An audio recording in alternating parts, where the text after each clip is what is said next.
Friday Night Racing. On Off the Ball. And they're off. Brought to you by Go Racing. Plan your day at the races at goracing.ie. All right, you're very welcome along to Friday Night Racing, and I'm delighted to say our special guest this week is Joseph O'Ryan. How are you doing? Good, thanks, Ger. Also with us is Johnny Ward. How are you, Ger? How are I'm things? very good. I'm a little bit disappointed that Joseph walks in and immediately begins to explain stuff to us about tonight's Kentucky Derby trial in Dundalk. It's a big day.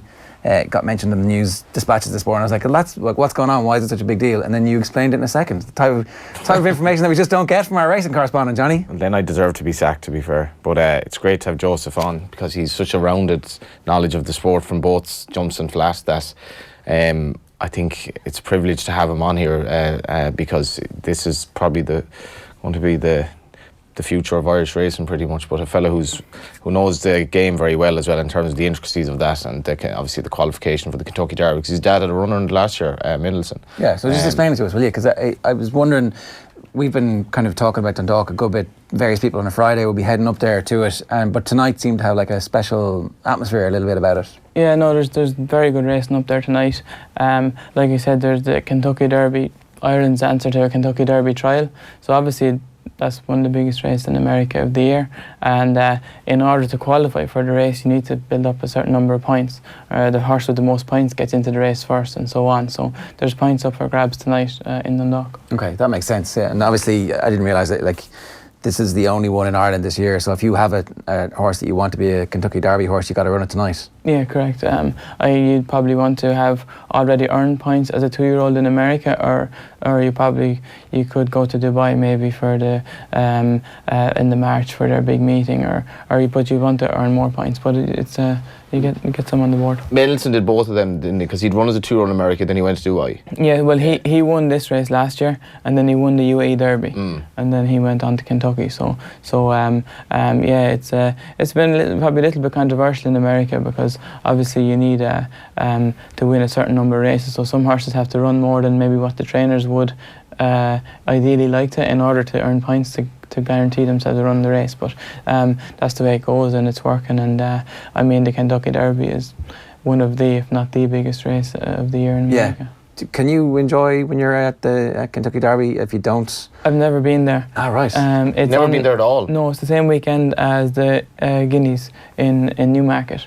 So like that's where Ryan was last year. Donegal was looking to ride Saxon Warrior. Ryan was riding Mendelssohn in the Kentucky Derby. So I've always been in Newmarket. All right. Do you remember his dad was talking about the race afterwards, and it was like a war zone compared to a walk in the park. Really, it really was. It was so rough. Like I couldn't get over how rough it was out of the gates. Like yeah, I'd say if you asked Ryan Moore if he could pick one race that he could win this year, he might pick the Kentucky Derby, or certainly it would be in the top 2. Yeah. It's a special race, very very hard to win. Huge field, dirt, very rough race. It's a kind of it's a tough race. Yeah, and, it's the madness of the occasion as well. Like all I know about it is the piece that Hunter S. Thompson got, right? So I read that in college actually. Yeah. Yeah, and it's like the Kentucky Derby is decadent and depraved, and I'm dying to go and see what the madness is all about. But in the meantime, it is like the best race in the world, or one of the best races in the world. Yeah, correct. And I mean, if you have a horse that wins that race, your stallion potential is through the roof. Yeah.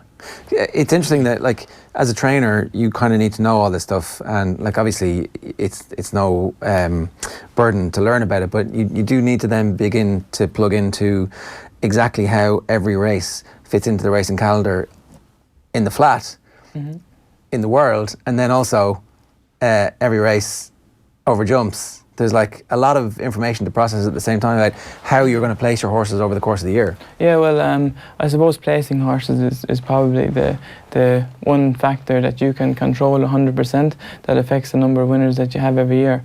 I mean, like pretty much anyone can get a horse fit, but placing him in the right races and keeping him fit and in top shape for an extended period of time is basically the difference in training horses. How far in advance do you do that?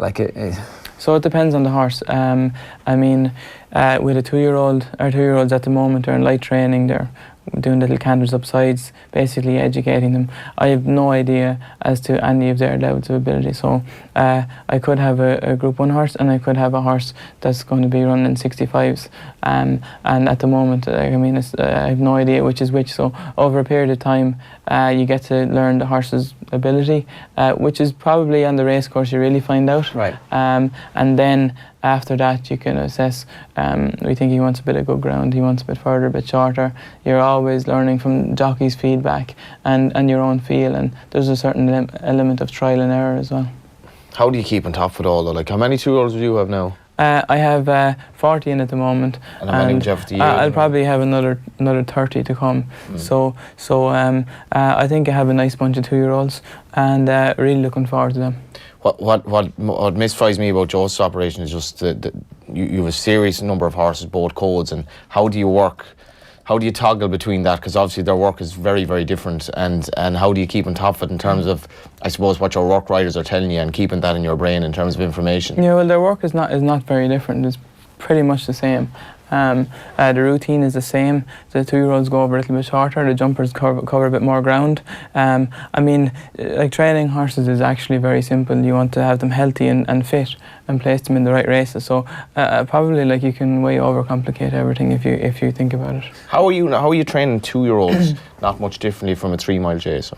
Yeah, it's the routine is identical, but I mean, like I say, the 2-year-olds wouldn't be covering near as much ground. So the 2-year-olds canter is probably 3 furlongs, whereas the older horse is probably covering 5 or 7. And for your 2-year-old, Joseph's gallop goes back to his grandfather, and obviously his father as well. But the specific part that we know about this gallop is just how tough the incline is at the end, and how far does the 2-year-old go then at this stage to that incline? Yes, so basically the 2-year-olds canter on the section of the gallop that is here, look. Well, yeah, that's the top of the gallop. So you're looking out on. What a view! Carrick-on-Shore is under the see clouds. 3 counties, can't you? Yeah. Carrick-on-Shore is down there in Waterford to the left, Tipperary, and we're actually in Kilkenny.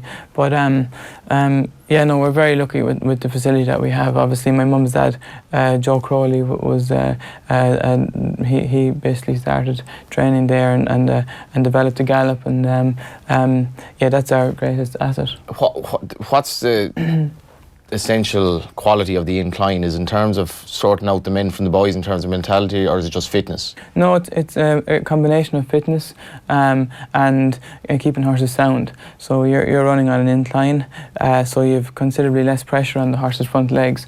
The vast majority of horses' injuries are in front, and it's the saying that 95% of lamenesses are below the knee in front, and 95% of them are in the feet. So I mean, it takes so much pressure off the horse's front legs compared to a horse that's galloping on a flat surface all the time. So that's probably our main advantage. Is the converse true then, that running downhill is potentially kind of damaging for a horse? Oh yeah, hugely, yeah.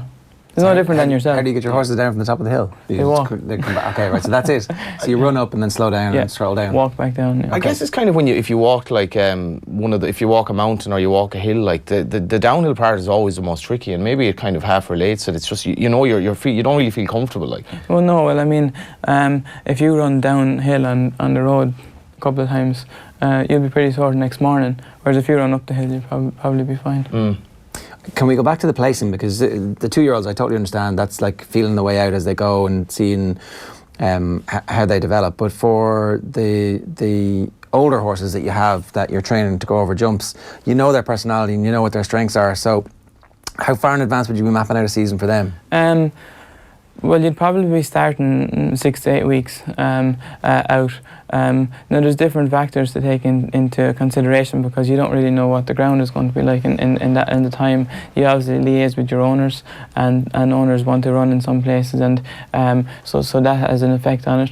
I have Kevin Blake gives me a help with placing horses, so obviously that saves a good bit of work for me, sieving through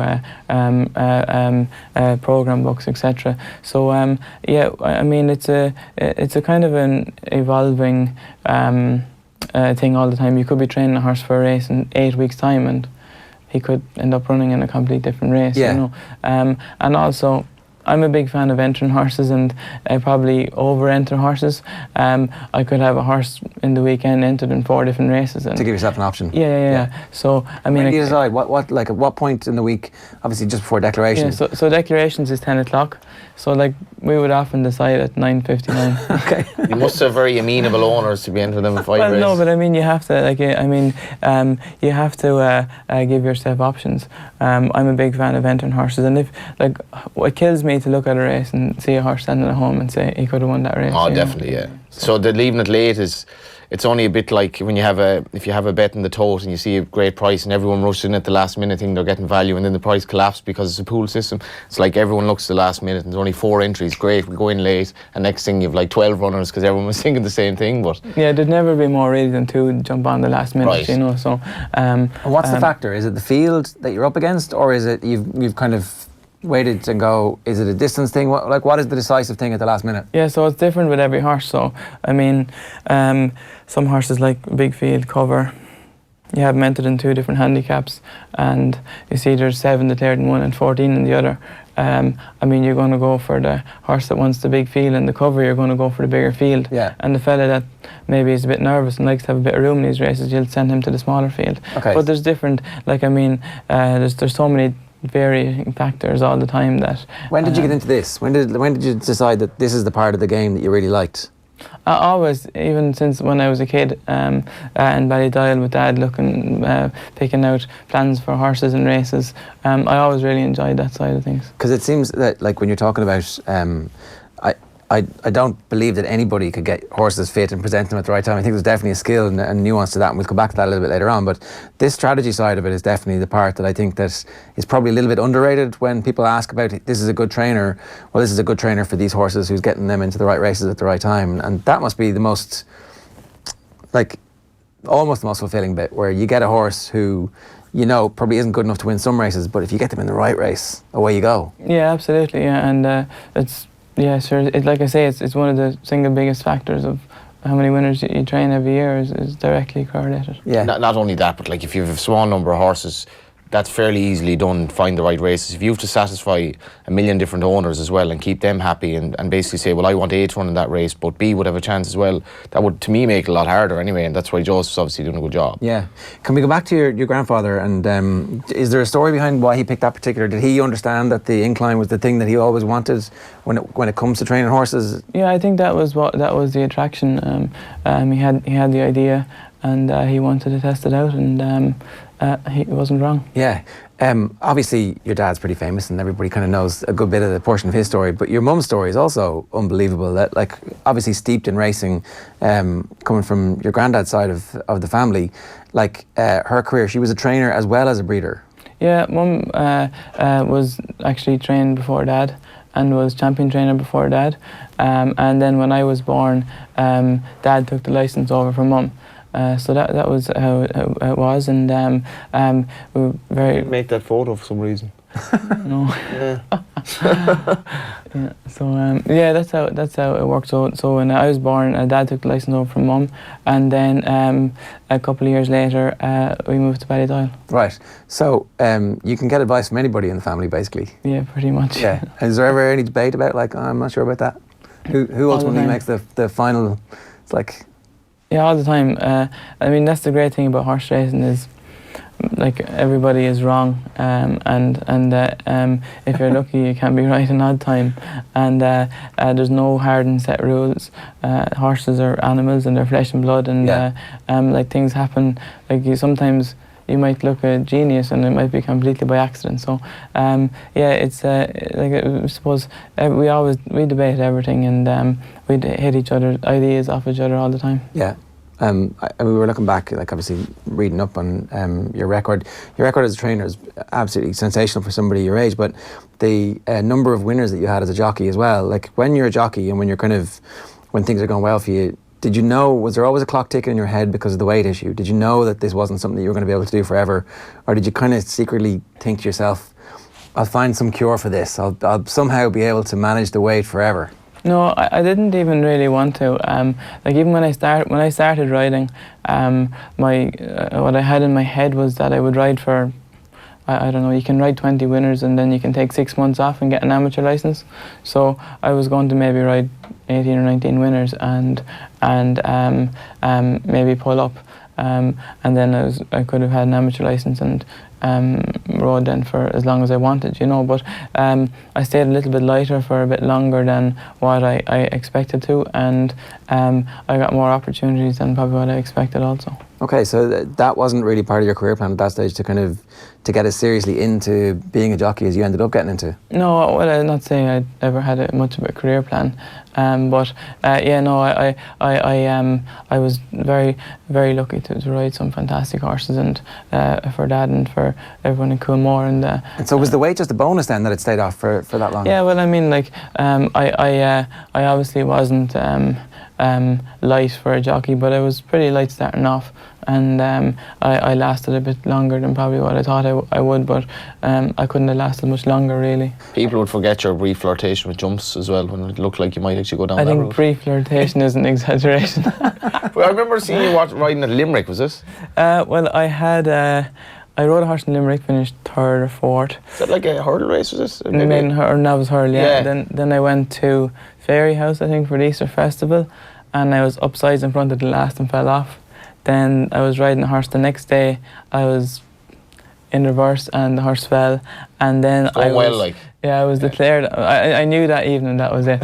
So then I was declared on 2 the next day. So I pulled one up and finished 2nd, and the other one, that was it. Did you think at any stage actually I might make all this, or was it testing the waters a bit? No, I had kind of thought in my head that it'd be nice to ride a winner over jumps. That's all really I wanted to do, and then I realised that my ego could do without a winner over jumps. Fran Berry, when he was on the show, was that 2 weeks ago? So I'm too young to remember him riding over jumps, but he obviously went the other way, which is kind of more common in a way. But anyway, we went for a pint after the show, and we went to the local pub, and the barman comes out and he recognised Fran. And I could tell that he recognised him, and I was kind of like, what's he going to ask him here? And he shook his hand and he said, what do you want to drink? And Fran said, whatever, I'll have a... Fran is obviously injured, so, you know, he's taking a bit of time out. And he goes to Fran, he goes, fair play to you, you got me out in Cheltenham 20 years ago. So he backed a horse that Fran was riding at Cheltenham that was like 20-1 for his father, Frank. Like, I think he rode once at Cheltenham, if I'm wrong. Maybe 2 seasons. But the barman, he got him out of jail with a bet 20 years ago. And I was just like, this is a mad world. Yeah, but Fran was a very, very good jump jockey. He done really well and had like a huge number of rides. So obviously then he came back to the flat afterwards. But I wasn't near serious. Totally different though, isn't it? Like it must be. Well, yeah, it is. Yeah, I think the key to it is probably you need to be like I done a lot of eventing when I was younger. Then I'd say I didn't jump a horse for 4 or 5 years. And then I went riding over jumps. So I mean, your eye isn't in, or I mean, like I only half done it, and like I mean, half doing anything is a waste of time. So it's kind of like in Soviet Russia when stuff is purged from history that never happened. Yeah, his riding career over jumps actually never happened, but I remember. So we have a picture. This is Fairy House. That sums it up. Marchese Marconi, is that the name? That was the name of the horse? That's it, yeah. That was kind of a moment of realisation. Pat Healy might have taken that and got a bit of a kick out of it. But you obviously loved that though. From that point, you decide you're going to be a jockey for a while anyway, and. Well, no, from that point it was all over. That was the end of it. Oh, so this is after your flat career? Yeah. Okay, right. Well, no. Did you ride the flat after that? I think I probably did for a while. For a little while. Yeah, I can't remember. Okay. It's the same with Donncha right now though. It's so similar. Like Donncha's been champion jockey, and now he's saying, I'm going to do 9 stone this year, all going well. But he's also saying like, this is not going to last. Basically, and it's mad. And I have to say, when he was on and he hadn't eaten since the breakfast of the day before, and he kind of said nonchalantly, you really admire what you guys went through and jockeys in general. Yeah, well, I guess Donncha and myself are very lucky that we're wasting to ride at a 9 stone or 8-12 or whatever the weight is, but we're riding very good horses. There's jockeys all over Ireland and England and all over the world. Wasting every bit as hard to ride Moderate horses, yeah. moderate horses. So I mean, we almost I'd feel bad kind of complaining about struggling with my weight because I was in such a privileged position. But it does bring us to that whole issue. It's not safe for people. We know from loads of other sports, we know from MMA, from boxing, where sports people waste to perform, and then something happens and they have an accident and the body's not ready for it. Like, it's not safe for jockeys to continue to waste like this, is it? Well, I suppose the main difference is with MMA and boxing is that they have their weigh in 24 hours maybe before they fight.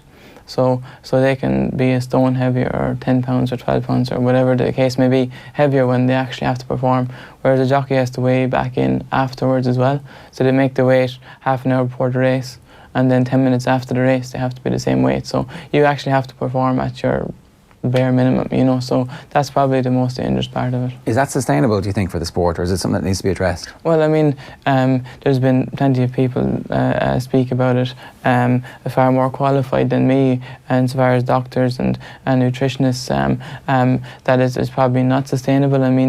Kids are getting bigger.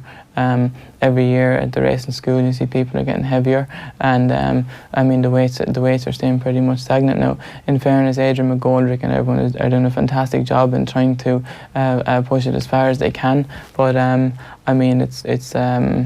it's probably they're probably fighting, falling on deaf ears a little bit. Yeah, because we had Adrian McGoldrick on the show, and he was making the same point that he didn't think it was sustainable either, that there's definitely going to have to be some change. Like, is there an easy change where everybody just moves the weights up and everybody agrees we're going to move the weights up and everybody rides at 9.5 stone, or? Well, there is, but like that kind of a thing doesn't happen. It's easy to say that and to do it, but for it to be actually put into practice is a far bigger issue, for a number of authorities to stand together, you don't see that happen very often. What is the issue though, apart from, like, obviously you want to have a historic kind of precedence where horses in the Guineas always had 9 stone or whatever, but do you not have to reflect that it is a changing world as well, and you have to respect humans as well as animals? You absolutely do, but like I say, I don't see a case in the foreseeable future of all the weights being a half a stone higher. Probably in years to come there'll be far more South American and the likes riders, because they're naturally lighter and they can make weights easier. Yeah, in the States there are no American riders. Nearly none, yeah.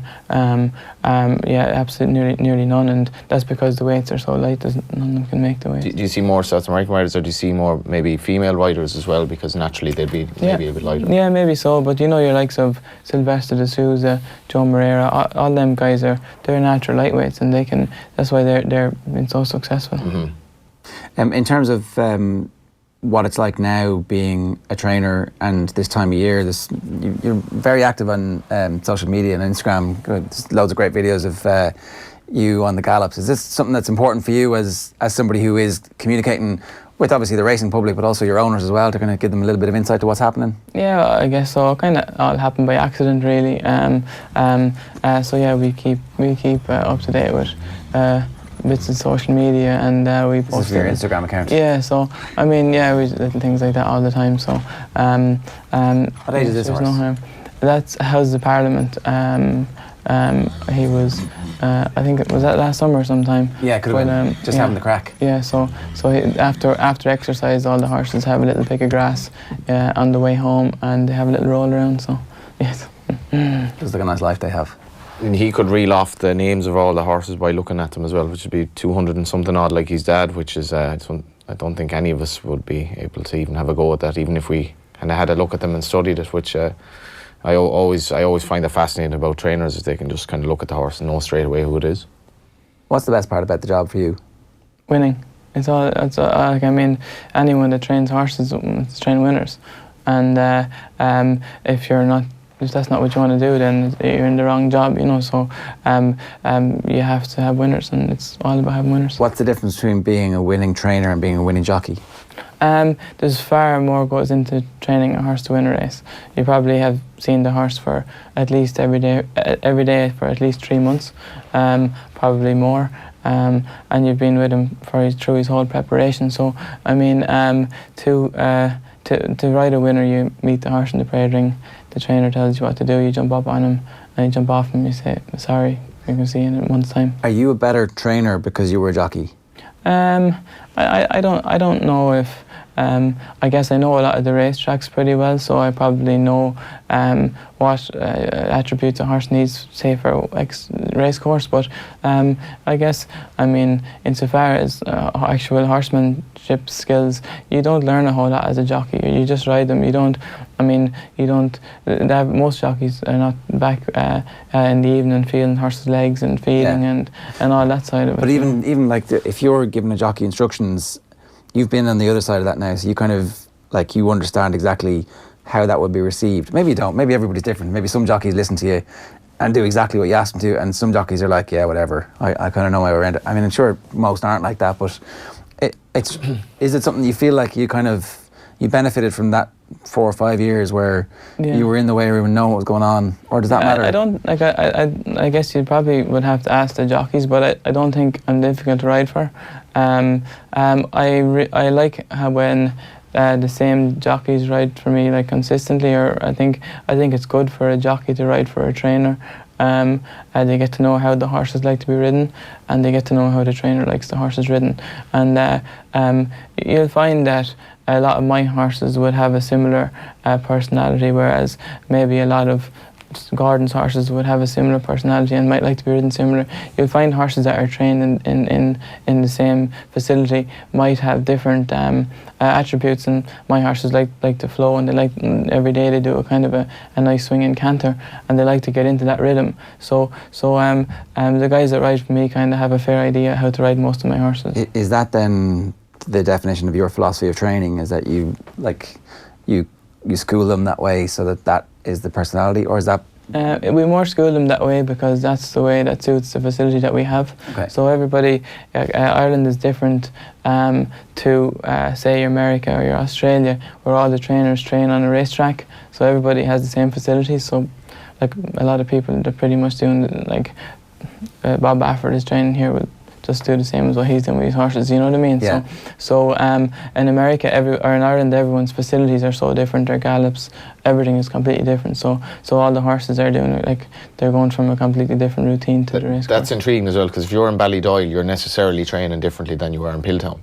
Completely, like I mean, the facilities are not even comparable at all. So it took us a couple of years to get a kind of a system that we think works. And long term, are you like, I want to stay in Pilltown, or you're like, I actually wouldn't mind a different kind of facility to train, or is it all like up in the air potentially? No, well, I mean, like I'm very happy where we are. We have fantastic gallop and fantastic facilities, and there isn't anything there that you're lacking. Like. No, there's nothing that I would say, oh, I'd love to have this or I'd love to have that. I think we're well capable of getting a horse in good shape to any race at any time, and let him be good enough or not. How important is access to natural water facility like a river or the sea for your horses in terms of their general kind of physical well-being? Probably not essential, I would say. Yeah. Obviously, you need to have very clean water source for drinking, but I mean, we have equine spas that basically replicate the horses standing in the sea. So I mean, with modern technology and things, you can probably replicate near enough anything. What would the difference, when you talked about Ballydoyle is different from Pilltown, what would the differences be in terms of how you would seek to train or school? What would? Oh, like I mean, where do you even start? So like I mean, I have one gallop.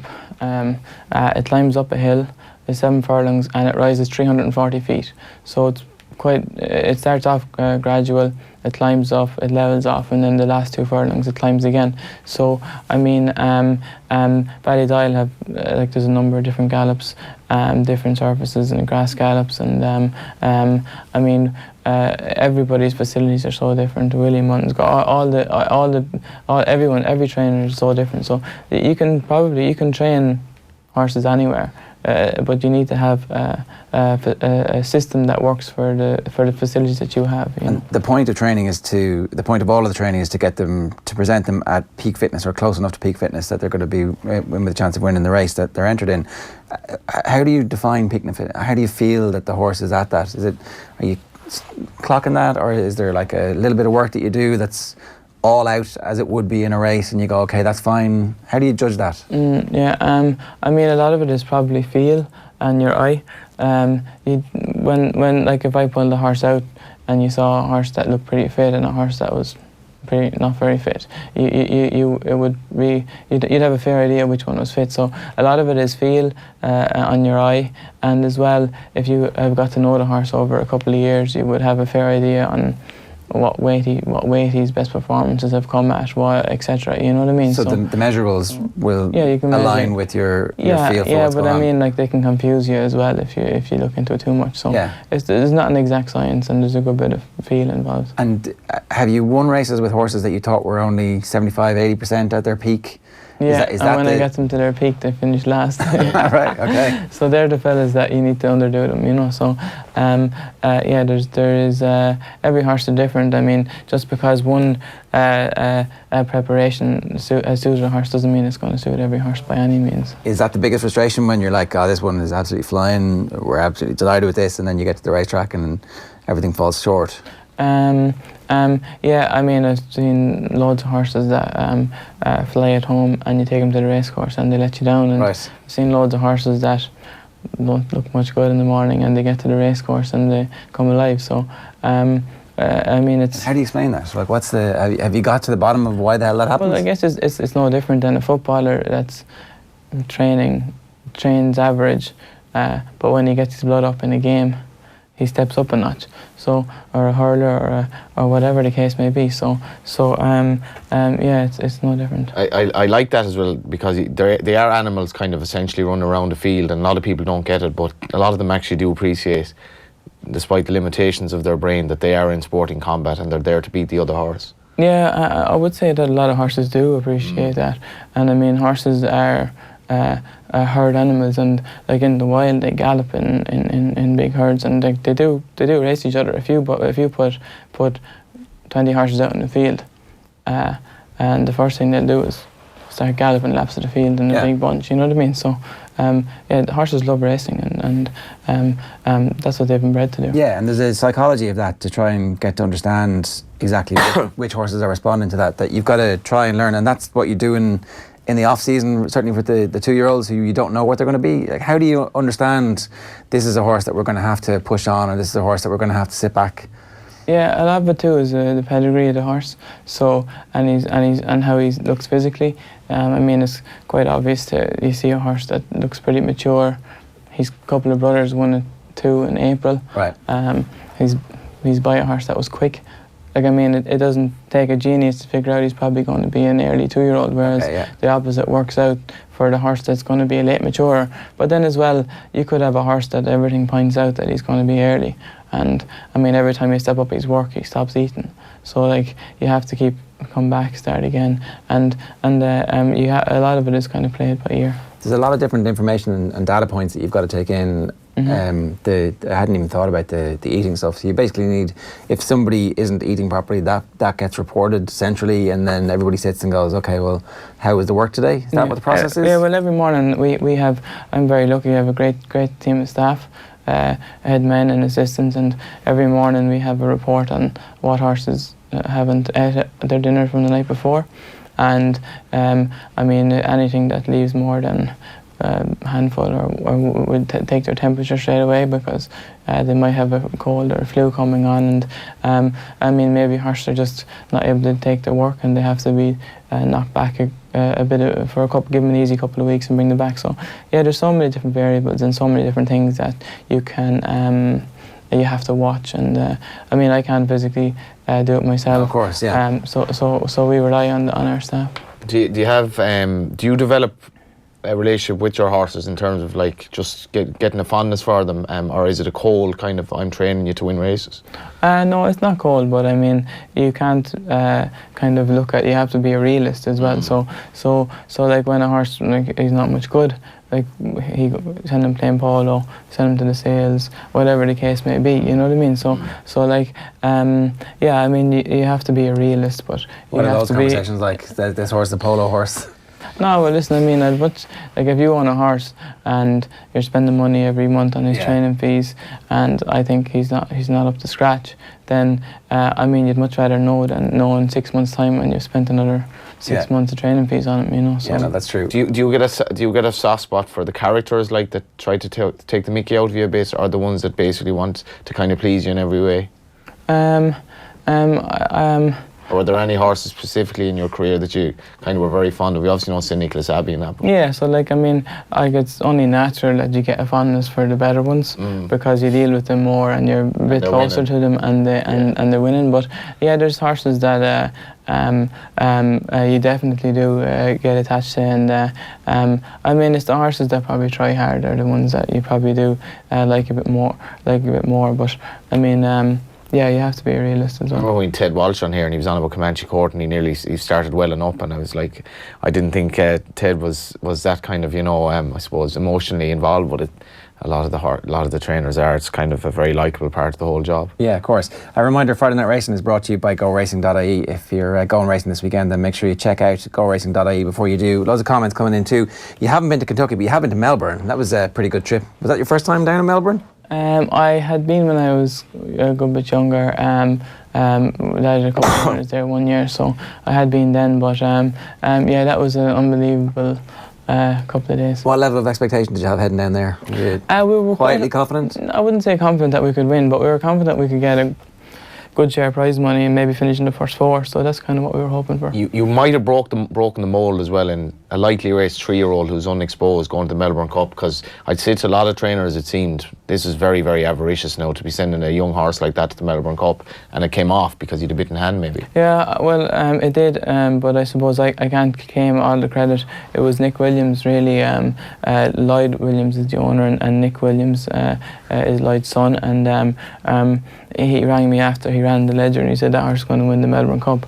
And do you think he was mad? And I said I'm very happy to give it a go, and we'll get him there in as good a shape as we could and see what happens. So the owner's always right. So yeah, no, exactly. And I mean, we had kind of intended on going in 12 months after, but he ran very well in the ledger. Donegal got off him, who's wide draw. He had to get cover, so he ended up back, and he stayed on well enough. And Donegal said, listen, he's definitely value for another couple of lengths, whether he, you know, whether he won or not, he's definitely value for another couple of lengths. So we thought we had a little bit of leeway, but yeah, couldn't have expected him to win. It must have felt a bit special that it was such an Irish heavy finish, like yourself, Willie, and was it Harvey's horse as well? Was Dad's horse was second. Sorry, your father, Harvey's horse the year before. Yeah. So there was a famous line, Patrick Mullins, we went halfway around the world to be beaten by a horse trained 50 miles down the road.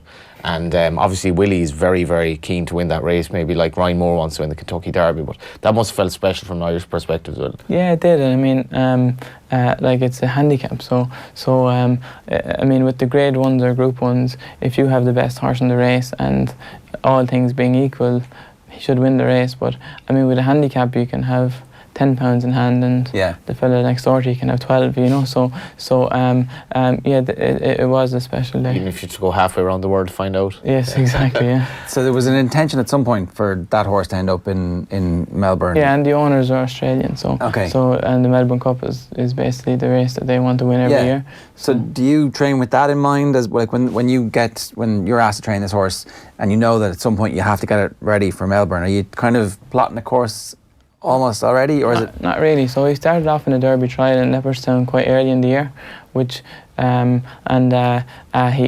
that, and then he got beat a few times, stepped him up in trip. He won Group 2, but I think it was his 9th run of the year or something. Right. So I mean, it would be quite unusual for a 3-year-old to go to Melbourne like on his 9th or 10th run of the year. Not a year out gone, let's see how we would prepare for what we would do in Melbourne next year. It's not like that at all. No, and I didn't train him the year before. He came to me from David Watchman, who retired. So he had ran, I think he ran twice or 3 times the 2-year-old. Yeah. And he won a maiden in Galway. it was kind of the intention to go in 12 months' time, but then he's what was to be his last run of the year was kind of he's nearly a career best. Right. So then we said we better give him a crack at it. What's the weight for age allowance for a 3-year-old? What is it? I don't know. Is it £5 or I think did they take £2 off it after last year? So was that a direct consequence? Well, 2 3-year-olds won it. With similar profiles 2 years in a row, but I mean it is what it is. Like you can get, like, what difference is £2 going to make really? Well, it could make every difference, could it not? If you're beating a short head. Yeah, maybe so, but like I mean, when you see a horse, the size of a horse and the strength of a horse, What difference £2 make? yeah, like I don't like, I won't even get into it, you know what I mean? But yeah, a couple of pounds here or there, I'm not sure if it's a huge difference. You won the Irish Derby with Latrobe then, and why did he not end up going there? Was that? Well, he's a complete different type of horse. A bigger horse, stronger traveller, a higher cruising speed. He ran in the McKinnon Stakes instead, which was 10 furlongs. The Melbourne Cup was 2 miles. Latrobe is a much quicker family. There is a chance he could run in it this year, but he would not be a certain stayer by any means. Right.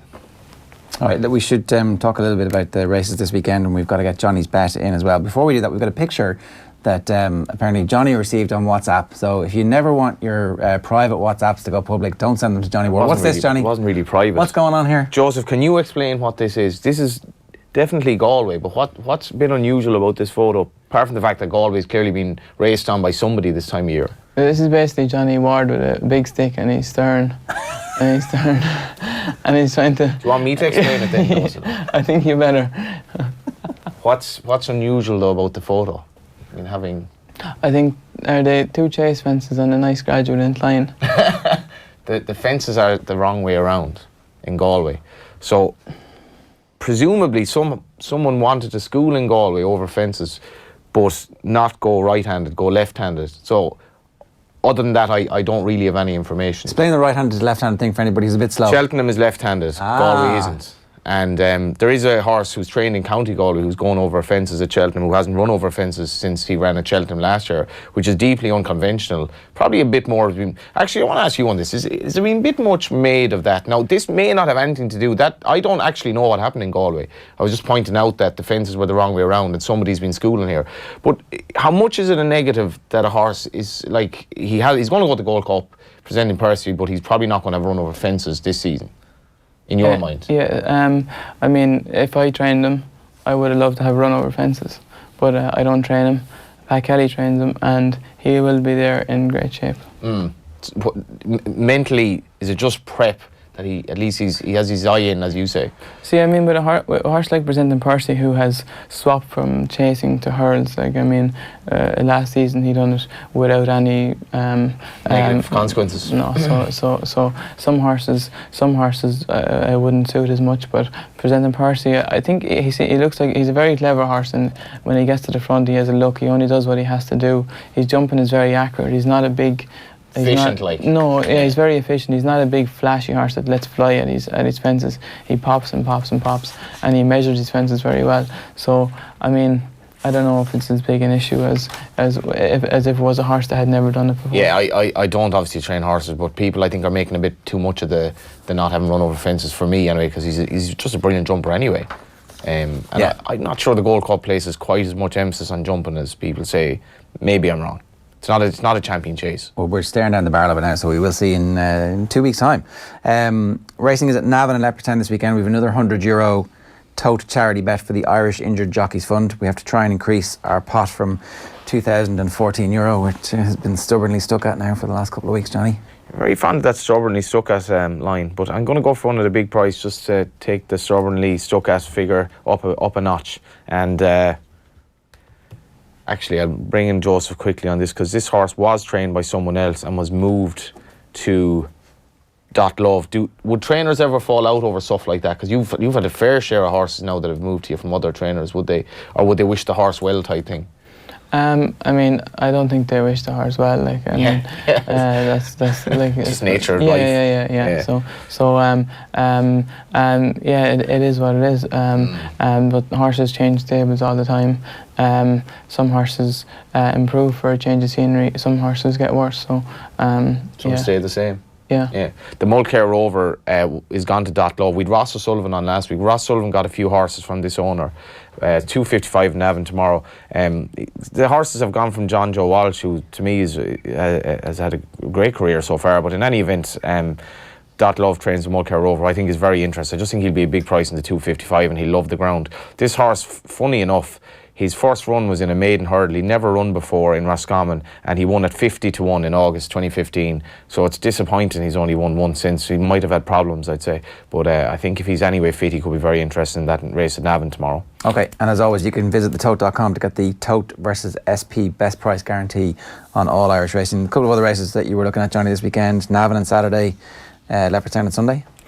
Yeah, the Flying Bolt Novice Chase, the Grade 3, obviously honest Flying Bolt, it was a hell of a horse. Duke of Dete and Jets, there's very little between them. It's not a race I'd be getting too heavily involved in, but I had a marginal preference for Jets. Sunday is interesting at Leopardstown. Again, the fields, very, very difficult for Leopardstown to water this adequately.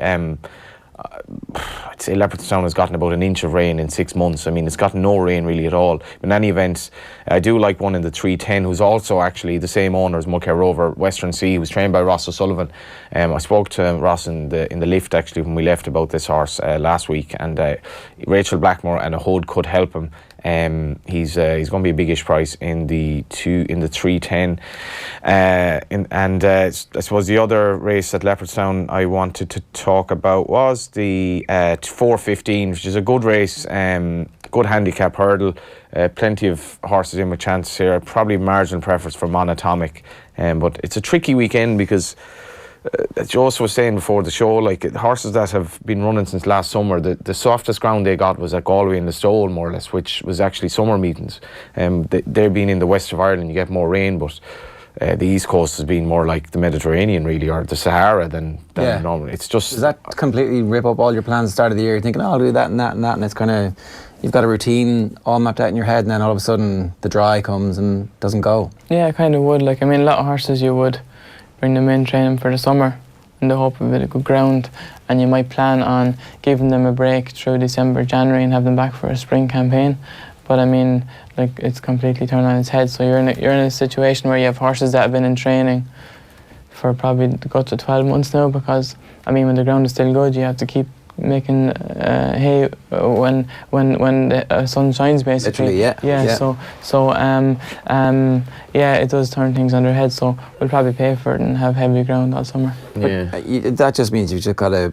You can have a plan, and the old Mike Tyson line about everybody having a plan until you get a smack in the mouth. Like, you can have the plan, but if you're not ready to change it on the hoof, then you're going to get screwed. Yeah, and as well, like, I mean, you can say the track can just put more water on, but they can't really, because, I mean, if Leopardstown go heavily water there for this meeting, next thing we come to the summertime and they have all their Thursday night racing, and next thing we get some rain in the summer. They run on soft heavy ground with the flat horses all summer. Yeah. Because there's been so much water go on 8 weeks previously.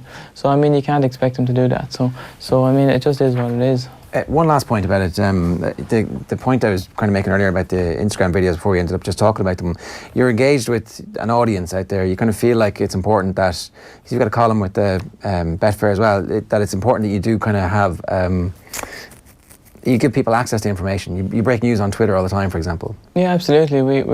I'd like to think that we're fairly open, and we're fairly transparent with everything that we do, and we're, like, I wouldn't say that I'm crazily active on social media, but yeah, we have a kind of a steady flow. But do you feel a responsibility as somebody coming through at this stage to try and help grow the sport? Yeah, absolutely. I think anybody involved in any sport, if they can get that sport to reach a slightly wider audience, I mean, I think it makes sense to try and do that for everyone. Yeah. I was asked to ask him as well, what was the most important thing you learned from your father and mother in terms of training? I mean, the big one thing is a difficult question, but I mean, we try to keep things pretty simple. I suppose when you do your best with something and it doesn't work out, once you cross your T's and dot your I's, let it happen, and if it doesn't work, move on to the next one. I think my final question is, will Donncha make it if he goes training down the line? Yeah, well, Donncha has had almost an identical upbringing to what I have. So, different lad to you, though. So, well, I don't know if he is. I think you probably contributed a little bit to making that look a bit. But yeah, no, like Donncha is very capable, and I'd have no problem putting a horse in training with him anyhow. Will you train horses over jumps and flat forever? Like, is there not kind of part of you thinking, geez, if I only had one part of the year where I was really busy, I might be able to relax a little bit the other part of the year, because you have to be switched on pretty much all the time now. Yeah, well, I don't know if I'd be able to relax a bit, but I love less stress, less owners to deal with. Yeah, no, but I mean, you want as many as you can possibly have. So, like, I mean, I really enjoy both aspects of it. I love national hunt racing. Financially, training flat horses is much more appealing, but I will like to think that I'd always train jumpers. Yeah, and do you then have a favourite time of the year? Like at this stage, obviously, it's pretty young to have kind of settled into a routine, but we had somebody in recently and they said their favourite time was just when the young horses arrived, because any of them could be anything and you haven't a clue what's going to happen, and there was a bit of poetry in that. Do you have a favourite time of the year? Well, that's kind of now with the 2-year-olds, and then into the autumn with the national hunt horses, but it's more with the 2-year-olds that you see that side of it, because a lot of the national hunt horses are maybe ex-flat horses or horses from France with form, or other than the stores. I mean, you have a rough idea of what they had done previously, whereas the 2-year-olds are literally kind of a blank canvas. So yeah, I really enjoy watching their progress over the next kind of 3 months. That must be a bit of magic. Yeah, I'd say that's just, and Joseph, in fairness as well, I think what he's very good at on social media is just showing how beautiful it is to actually train horses in the morning, in owning, in that vantage point. And some of the photos are, I know Donncha put some on Instagram as well, are fairly spectacular. Yeah, no, we're very lucky. I'm very lucky to train where I am, and I mean, we are kind of pretty remote compared to, say, your Currers or whatever. But no, we're very lucky to train where we are, and I wouldn't change it for anywhere. Nice fresh air as well. Absolutely. Yeah, loads of texts and tweets coming in. Everybody saying pretty much the same stuff. Great interview, great guy. I've got you. You're both going to Cheltenham previews tonight. Do you have when everybody bores you and goes, here, give us an Cheltenham winner? We're going to do exactly the same thing here now. You always have to look up to your cliches. I just completely forgot about this. The absolute certainty of the whole meeting is trained by Joseph. The good thing of the meeting is put more pressure on you, Joseph. Good thing of the meeting is obviously Sir Eric. Sir Eric. Like, which one of my good things? So obviously he won well last time. Yeah, he's a very exciting horse. He was a good flat horse. He's taken the hurling well, and which often doesn't happen. A horse of his flat ability, it often doesn't happen. It's just a different discipline. But he, I don't know, he does it. Yeah, he was kind of bred for the job as well. He's by Camelot, he's by Montjuic, and he's out of a full sister to Mahler, who has proven himself a good national hunt stallion. So he is bred for the job. Beautiful, big, good-looking horse, and he loves jumping.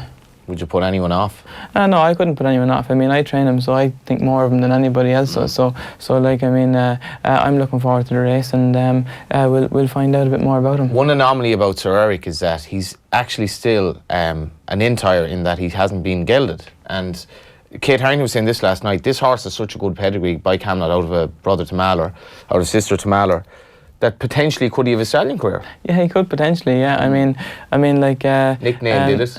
Yeah, it can be done. It's more common in France than over here. But I mean, he's a beautiful horse and he's got a big engine, and I'd like to think that he could race for a little while first. But it's definitely yeah, you'd want him to race a while. Is he chilled out about the ladies that it doesn't distract him? No, he's very, very relaxed mind. Very, very solid horse, and it doesn't.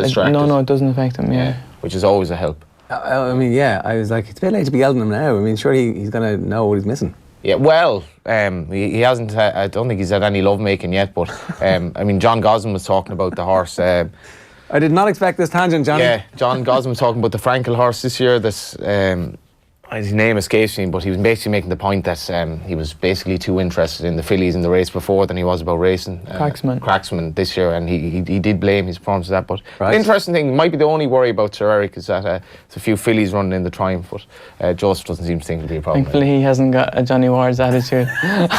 Or Joseph O'Brien's. On that note, lads, thanks very much, Joseph. You've been great with your time. We'll try and get you out before the traffic starts. That is Friday Night Racing this week. Remember, it's brought to you in association with GoRacing.ie. If you are going to Leopardstown or Navan or wherever you are over the next while, even Dundalk this evening, then check out GoRacing.ie first. Good luck. Friday Night Racing. On Off the Ball. And they're off. Brought to you by Go Racing. Plan your day at the races at GoRacing.ie.